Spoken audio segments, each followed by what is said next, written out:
morning, everybody. Can you hear me okay? Thumbs up, way in the back. Good. All right, so today we're going to be discussing sort of as Ken spoke a little bit earlier here about just reimagining the utilities infrastructure in Pacific Northwest, some of the challenges and innovations they have as they evolve. And one of the areas that are really leading to this is, both climate evolving, environmental regulations, aging systems, population growth, and a number of different other things and areas that come into play here. So as Ken opened up, my name is Philip Rizzo, and I manage the construction and engineering product portfolio for North American public sector business for Oracle, local here to Seattle, and grew up in Washington. So looking forward to working with you folks, and also exchanging some names here as we have a breakout afterwards after the session today. With me today, I'm going to kind of go down the line here. Hopefully you can hear me if I don't step away from the mic. So Dan Kirshner is the CEO of Northwest Gas Association. And next to him is Craig.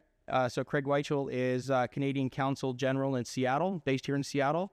And then Marlene Feist, did I say it correct, is Public Works Director for the City of Spokane. And then rounding out on the end here is Clayton Putnam, and he's an engineer for I-Development Review and Public's work for City of Shoreline. So I don't know, did you guys want to just do a quick introduction and talk a little bit about sort of your initiatives and focus, and then we'll get into some questions? So Sure. Dan, and then kind of go down the line? Yeah, thanks. Thanks, Philip. So Dan Kirshner, CEO of the Northwest Gas Association. We represent the 6 gas utilities and 3 natural gas pipelines that serve all the demand in Idaho, Oregon, Washington, British Columbia. About 3.5 million households and about 350,000 businesses in that range. So that's who we are. Thank you. Thanks. Craig. Morning, everyone. Craig Weichel, Consul General of Canada in Seattle. That's Canada's diplomatic office in Seattle, responsible for the states of Washington, Oregon, Idaho, and Alaska. So about 25% of the U.S. territory is covered from this office. And I just arrived about a month ago into Seattle after 5 years as the head of energy and environment in our embassy in Washington, D.C. So, Welcome back. Thank you. But it's great to be out here. The other Washington's definitely very different and very nice. Yeah. Marlene? Well, good morning, everyone. I'm Marlene Feist, and I'm the Public Works Director for the City of Spokane. So we learned about Eastern Washington a little bit a few minutes ago, but Spokane is 30 miles from the state of Idaho. We have 230,000 residents. Our Public Works division includes our water utility, wastewater utility, garbage utility, and our streets program.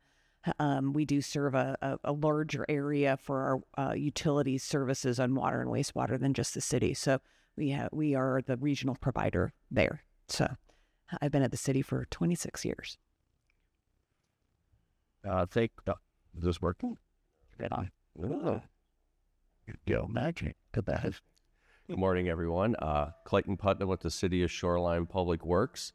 I started at the city, or working in Shoreline rather, 18 years ago for Ronald Wastewater District, and we brought the utility over to the City of Shoreline 7 years ago through a political assumption. During most of the last 10 years, Shoreline has been engaged in a significant redevelopment due to the arrival of Sound Transit, the L200 extension up to Linwood. I've been involved in that project from roll plot to revenue service at this point with the utility relocation. We started revenue service August 30th and are still working our way through the punch list. Shoreline is going through a lot of redevelopment, infill redevelopment due to the arrival of light rail. So it's a pretty dynamic situation right now, and we've definitely encountered some of the challenges we might address today. All right, thank you. Clayton, I guess can start with you, actually, to kind of dovetail a little bit more on that. You talked a little bit about about Sound Transit and having to change things, from that aspect of things and what it means to the city of Shoreline. Can you dive in a little bit more deeper onto that, specifically around some of the hurdles with long-term utility, infrastructure replacements and things of that nature, and using, I guess, the construction of the Sound Transit lines to maybe possibly benefit the rerouting and reworking of and upgrading of some of the systems? Yeah, I can speak to that a bit. One great advantage to the city and the wastewater utility is we have a massive new amount of infrastructure installed for us by Sound Transit, which was great. We have new sewer mains, new sanitary and storm sewer lines have been installed, structures, all sorts of new infrastructure that's going to be beneficial for us moving forward for the next 50 to 100 years. Some of the challenges we encountered is what many agencies and cities find is that you don't always know what's in the ground. We don't have a coordinated GIS system with other agencies. We have a lot of other utilities we work with, and many times we would encounter other utilities, abandoned infrastructure, remnants from the construction of I-5 back in 1965 that did lead to cost overruns and delays because no one really knew what to do with the unknown. And I think that addressing some of the previous panelists' comments, unless you're speaking the specific language of the teams that you're working with, you don't know what you don't know. And we encountered a lot of things that we were surprised by. And of course, we adapted and worked around them, but it's hard to stay on budget when you don't know what you're going to encounter once you start construction. Yeah, thanks for that information. And as you talk about when you encounter that for with construction, one of the things I wanted to kind of tap into was just infrastructure being funded by the development process and co-shared, and you touched on that a little bit. Could you expand upon that a little bit for the audience here in terms of what it took, I guess, or what it takes? Yeah, as far as infrastructure funding, at least for a lot of utilities in small cities, we're able to invest in our downstream infrastructure due to capacity fees to developers. And we've been in a kind of a golden era for the last 10 years where development in the greater Seattle area is booming. So we've been able to collect a large amount of capacity fees from developers, put that into our downstream systems. I do feel that we will eventually hit a point where growth stabilizes, but infrastructure will continue to age, and we'll need to seek other alternate funding sources to continue to maintain the levels of services that are expected and required of us. This may eventually turn into higher rates for ratepayers, which is politically not popular, as well as possibly having to go out for local improvement districts or tax levies to maintain the levels of service, which is also a political consideration that does need to be planned for rather than pivoting to the public and saying, well, the golden cow is no longer here. We need you to pay for it. So it's something that utilities need to plan for. The boom days will eventually pass. Okay, thank you. And then Marlene, you and I had spoke a little bit last week, and you have an interesting project in sort of now we're going from Western Washington to Eastern Washington with City of Spokane. You had talked a little bit about some of the projects that you have going on, and so a little bit of a unique approach to that. Can you touch on that for the audience there? Yeah, when we talk about the cost of projects, for us, we're very cost sensitive in Eastern Washington. We do not have the median household income of the state, or certainly not the Seattle area. And so we're constantly looking at ways to deliver more to our community. So we've invested $350 million into our wastewater utility to manage combined sewer overflows and to increase the level of treatment at our plant.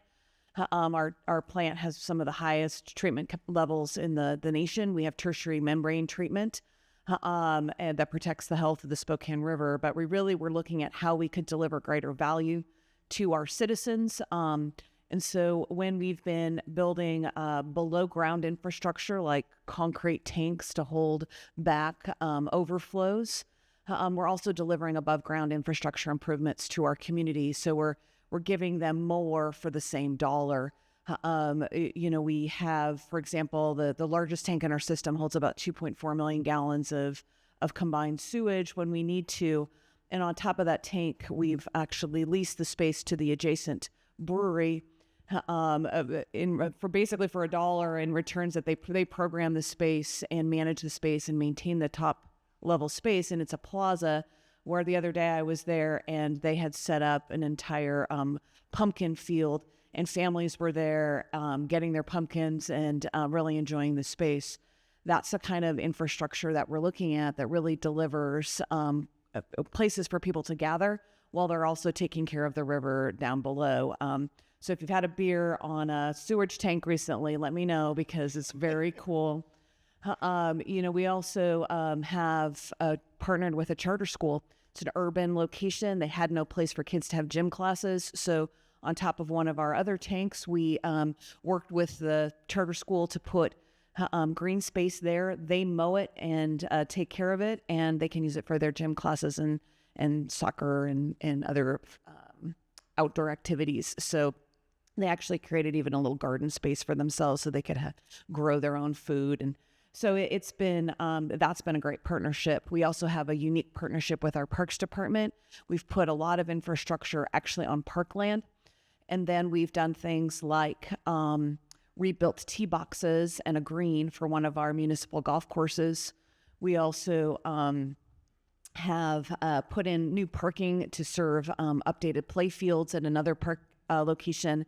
And right now we have sort of a tank that was put in an urban location, and now we're working with parks and we're considering making that some new pickleball courts, which are very popular and hard to, it's hard to get pickleball space right now in our community, which I think is a popular thing across the state. But so this is how we're trying to deliver these kinds of amenities for the citizens while they're doing things that they care about, but they just don't see.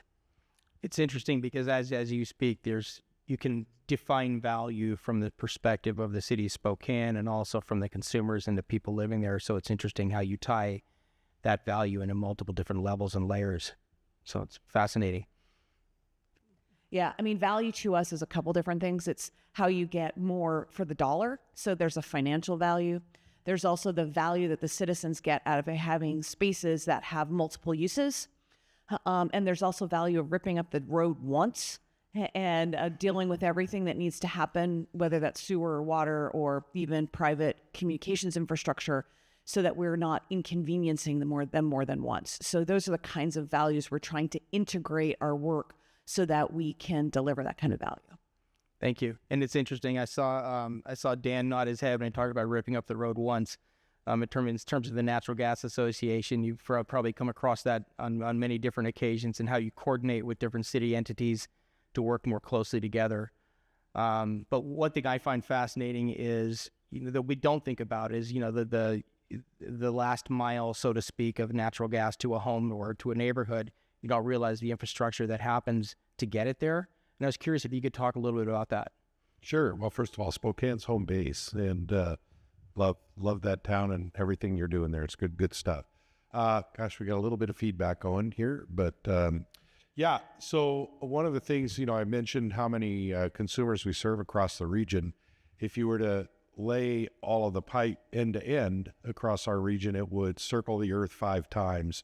That's just the pipe that's in Idaho, Oregon, Washington, and British Columbia. More than almost 130,000 miles of pipe, or for my friend Craig here, it's about 210,000 kilometers of pipe. In Washington State, that's 45,000 miles of pipe just here in Washington State. That includes the big intrastate pipelines, interstate pipelines, as well as all the distribution lines that serve the region.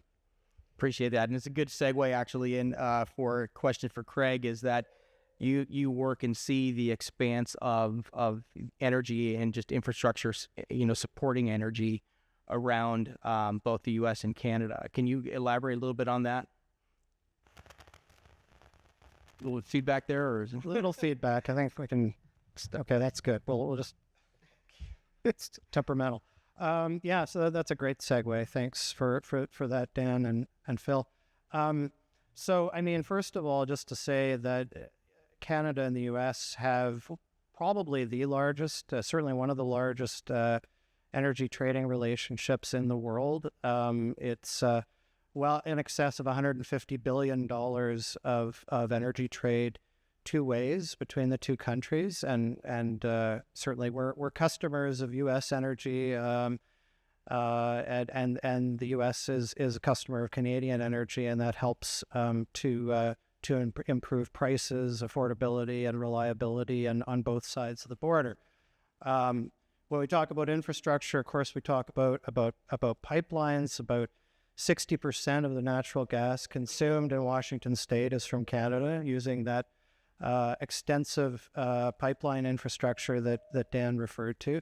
Also, electricity is a huge two-way commodity that's shared between the two countries. It is very much two-way.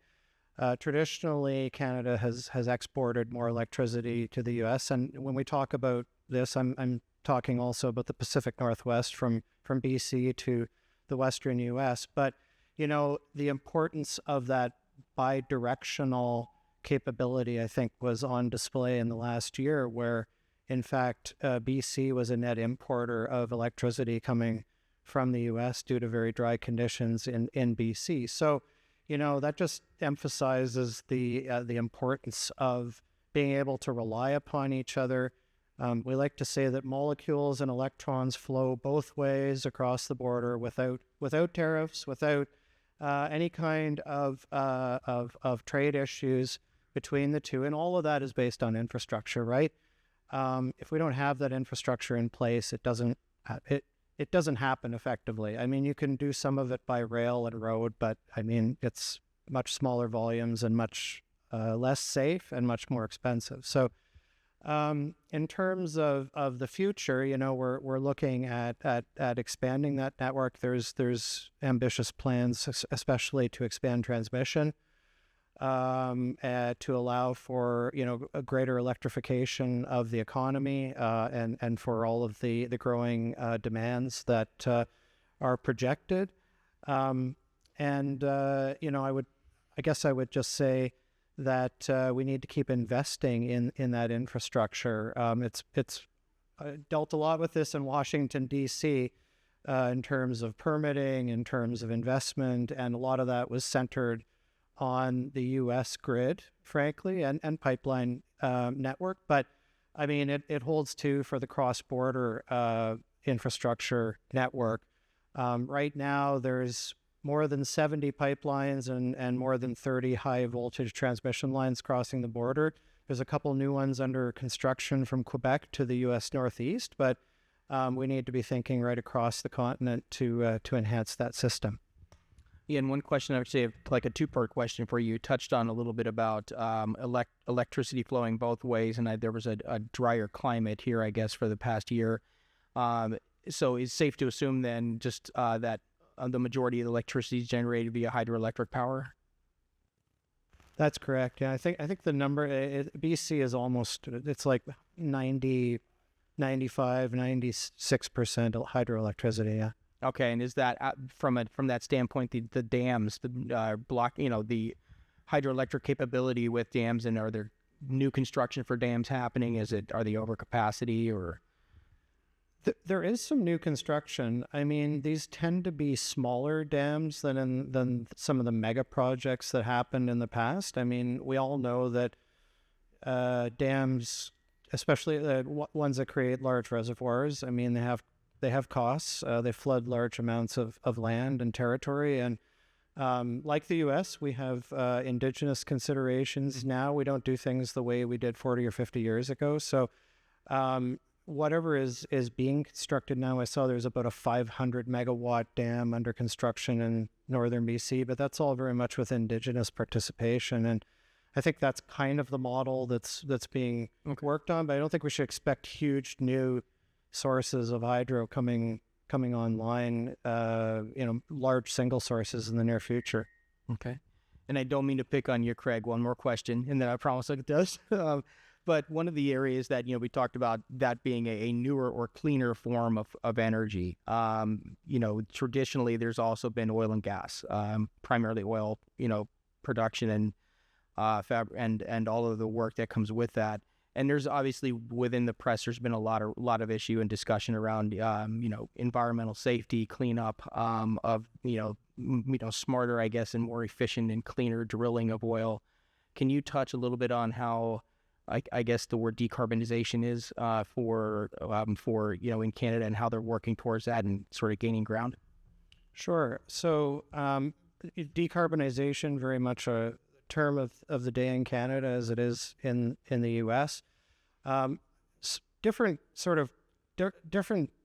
Canada and the U.S. share a lot in common, but we do have sort of structurally different economies and energy sources. So the Canadian grid, in particular, is depends on the latest data, but it's about 84% non-emitting, compared to about 40-ish% in the U.S. So overall, that's different, of course, by region. I mean, the Pacific Northwest is much higher on the renewables, and it depends in Canada too on the province. But so I mean, Canada's grid is already largely carbon free. We set the same goal as the U.S. to try to go fully carbon free by 2035. But that last 16% is not always low hanging fruit. You've got some provinces that are still relying.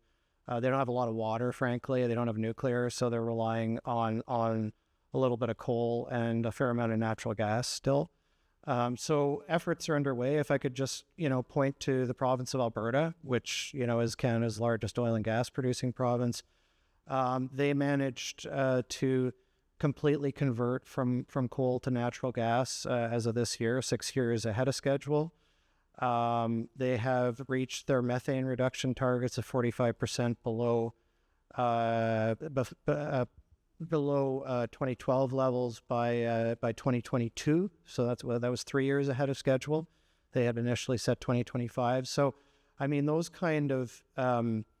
that kind of work is underway, but it depends on which province. I mean, in BC, for instance, which has a lot of hydro, and where the grid is clean, they're working, for instance, they're putting a lot of investment into hydrogen and electrolysis and green hydrogen. So, it depends. We also, I should say, as a matter of policy and law, that we have a price on carbon in every jurisdiction in the country, which has been going up every year. So that's also in addition to the clean energy credits that the government has put in place over the last year or so, about 93 billion Canadian dollars. So it's a little less than US dollars, but it's still a significant sum for Canada. In addition to those kind of carrots, you have the stick of carbon pricing.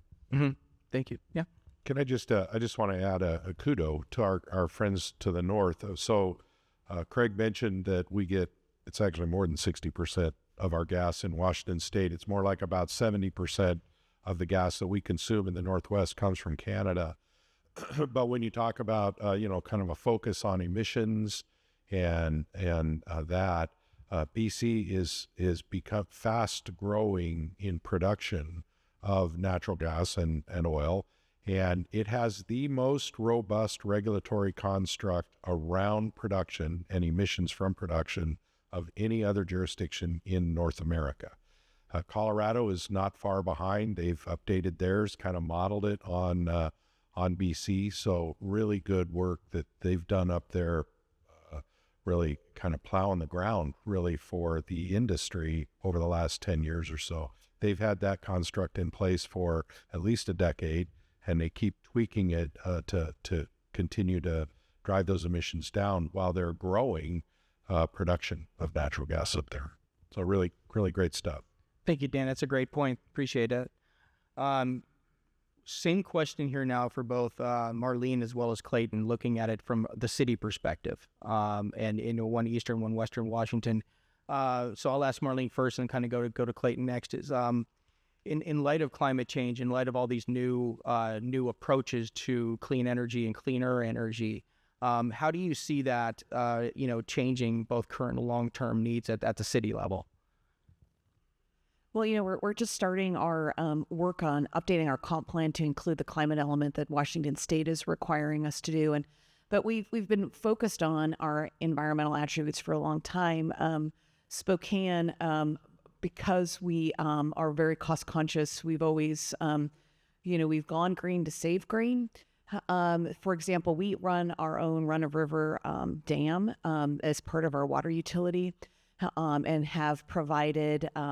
reduced rates as a result of the power generating capacity that we have at that dam.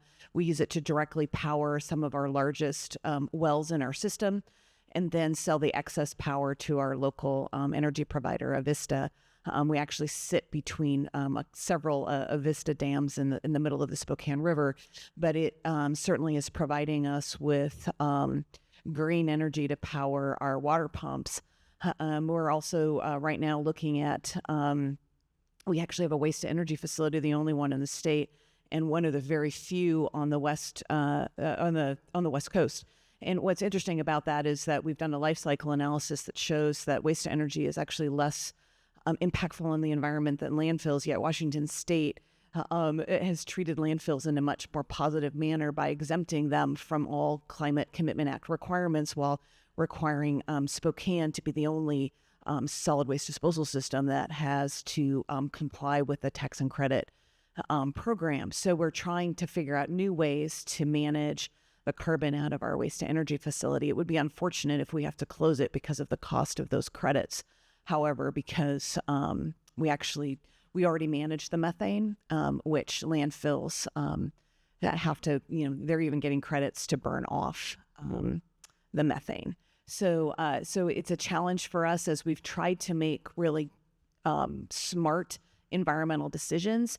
Yet there's prejudice out there for certain kinds of those choices if we don't comply with what is traditional wisdom around things like landfills.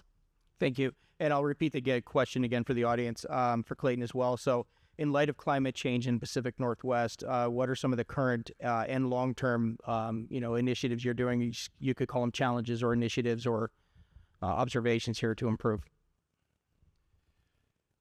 Well, it's hard to follow up on Marlene's great description here, but City of Shoreline's currently, like many small cities, transitioning its fleet and operations into an all-electric vehicle model, which is, it takes a while to integrate that in, but with a smaller city, you can definitely see the advantages of that. From the utility perspective, we are spending more time with our comp plan. Also, as Marlene said, the new requirement from the state to look at the condition of our coastal lift stations. Anything we have that is a wastewater lift station that's along the coastal area, which we have about 7 of them in Shoreline that are historically, as everything goes downhill, must come back up, is pretty much at sea level. So we're starting to look at buttressing the condition of those and looking at long-term options. If there was sea level change, we actually needed to bring them up to higher ground, and that would be a very expensive undertaking. But if we're looking at a 10 to 20, 30-year comp plan, things are changing faster than we're expecting. We're seeing this every day in the news, locally, nationally, even looking at what happened in Carolina. Their infrastructure with one rain event was decimated, and that could happen anywhere, and we need to plan for it. One of the things we're looking at in our model is building a financial reserve in case there is a catastrophic rain event that wipes out our infrastructure. While there may be, say, assistance from FEMA down the road, you still need to have money in reserve to respond to that and keep your system operating. And we're also in the unique situation with City of Shoreline as we do not have a wastewater treatment plant, nor do we have a water treatment plant. We are a consumer and a purveyor. We consume water from Seattle Public Utilities or North City Water District, and we serve our wastewater to City of Seattle or to the City of Edmond. So we have interlocal agreements with other agencies to provide us what we need to provide to our ratepayers and our citizens. But if there's an upstream or downstream failure, then that can impact us as well. So we're trying to come up with contingencies and what-if scenarios, to deal with these sort of either natural disasters or climate change combinations that, will eventually happen to our city and to others. Thank you. And I think we have about time for just one more question, and I'll actually direct that to Craig because I wanted to touch on a little bit of a different energy source, is hydrogen. and some of the work you've been doing around that. Could you tell the audience a little bit about that? Yeah, well, I think it's not just work we've been doing, but I think it's work that the U.S. has been doing and putting a lot of investment into it. And then what we shift to is how we can work sort of more efficiently together with the work we're doing independently. So, I mean, most of you would know about the Pacific Northwest Hydrogen Hub that's being set up here with money from the bipartisan infrastructure law, and that's proceeding, seems to be proceeding quite well. In Canada, we also have fairly significant ambitions for hydrogen. We are already a big hydrogen producer. I talked about Alberta before. So Alberta is the largest producer of hydrogen in Canada, mostly through conventional sources, right? You burn natural gas to produce the hydrogen. Alberta is also a leader in carbon capture and storage. And so and frankly, in making ammonia. So between those, those traditional strengths, they've got existing infrastructure there for that production. An enormous carbon capture network is being set up, the Alberta Carbon Trunk Line. I think it's a little bit dated, but I think in about 2022, they were already injecting 3.2 million tons of CO2 underground, and it's only growing year by year as the network expands, sort of similar to the one they're building in Texas. So it's based around the industrial hub there around Edmonton and some other spots as well. So that's a real strength. And then we look at, how does that connect to, say, the coast, right? And to the ports where some of that could be shipped probably as ammonia to places further afield. Asia Pacific comes to mind. Japan is looking at blending hydrogen into their coal plants. But also, I'll point out BC is doing they've got sort of their own hub where they've got a hydrogen refueling network already well underway. Our Minister of Natural Resources actually drives a hydrogen-filled vehicle. He's in Vancouver, so he's quite bullish on hydrogen. And then we look at the facilities at the university. Simon Fraser University and the University of British Columbia both have strengths in those areas. There was a recent grant just made to Simon Fraser to advance their groundbreaking electrolysis research. So if you think about how, like, different ways of making the hydrogen, there's the steam methane method, and then there's the electrolysis. And I think BC's strength probably will be more in the electrolysis side of things, right? Given its access to clean power. But this is where I just to emphasize the cross-border links. I think there's a lot we can learn together. Our different research universities are closely linked. Our research labs, and then our economies, right? There's Canadian companies like Nutrien. Is a Canadian fertilizer company that's the third largest ammonia producer in the world and also has a lot of production here in the U.S. American companies in Canada, and then our rail networks, our pipeline networks. So I think and our ports, right? So we put that all together. I think it's just to emphasize the strength of our integrated economies. All right, thank you. And thank you, everybody. We're ended a little bit over here today, but appreciate you sticking with us. I think, Ken, we're going to have a break now. Is that correct? All right. And we'll be out in the hall if anybody has any additional questions. Thank you.